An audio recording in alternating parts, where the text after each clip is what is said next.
Hollywood icon Lauren Bacall enjoyed a career that easily eclipsed her love life, but she still picked up a few tales to tell. So who are the names on her list of romantic conquests? Some Hollywood power couples end up branded with a portmanteau, like Brangelina. For Humphrey Bogart and Lauren Bacall, however, their alliterative surnames were enough. Bogart and Bacall were among the most iconic couples of the immediate post-war period, not only for their romance, but for their on-screen chemistry in several stylish film noirs. And their life away from the cameras was happy, if complicated. Bacall recalled in her memoir that she and Bogart first met on the set of Passage to Marseille in 1943. Soon after, they were cast together in To Have and Have Not. Bogart was 43 and an established star. Bacall was 19 with almost no acting experience. Despite the age difference, the two fell in love during filming. Their early romance encountered bumps along the way. Bogart was still in a disastrous marriage to Mayo Metho, and director Howard Hawks, who was Bacall's mentor, disapproved of the relationship.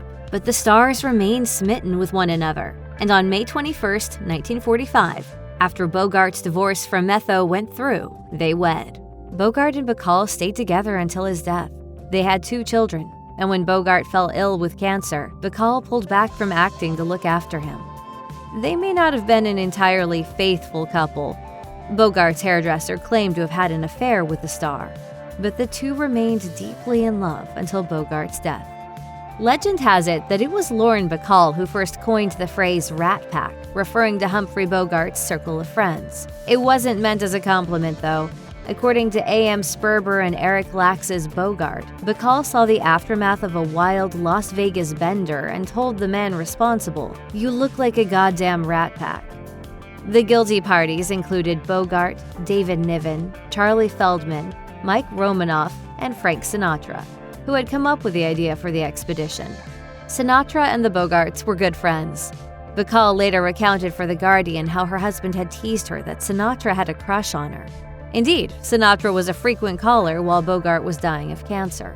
For Bacall, tasked with nursing her older and ailing husband, the visits were welcome. In By Myself and Then Some, she wrote, "He represented physical health, vitality. I needed that. Part of me needed a man to talk to, and Frank turned out to be that man. It wasn't planned, it simply was." Some have insinuated that an affair began before Bogart had passed. Sperber and Lax quote William Campbell's suspicions that Bacall was the more interested of the two, and that Bogart and Sinatra's friendship actually soured over it. But Bacall maintained that their relationship began after her husband's death. In any event, it was intense, but brief. Sinatra abruptly broke things off after their engagement leaked to the press. In an interview with Jeremy Isaacs in 1995, Lauren Bacall said, "I had one great marriage." She didn't name which one, but her consistent expressions of affection for her years with Humphrey Bogart didn't leave it much of a question. Her marriage to Jason Robards, by contrast, was rarely brought up in the press. Bacall occasionally seemed upset about that, but she also never waxed romantic about her second marriage the way she did about the first. Robards, the son of silent film actor Jason Robards Sr., followed his father into show business and eventually caught a break through his work in The Iceman Cometh. Given his profession and an assumed physical resemblance to Bogart by some journalists, the story presented in some quarters was that Bacall had fallen for a substitute. It was a charge Bacall deeply resented. She later told Vanity Fair, "My time with Jason bore no resemblance to my life with Bogey. None. He didn't look anything like Bogey, and he didn't behave anything like Bogey. He didn't think anything like Bogey." They were married for 8 years.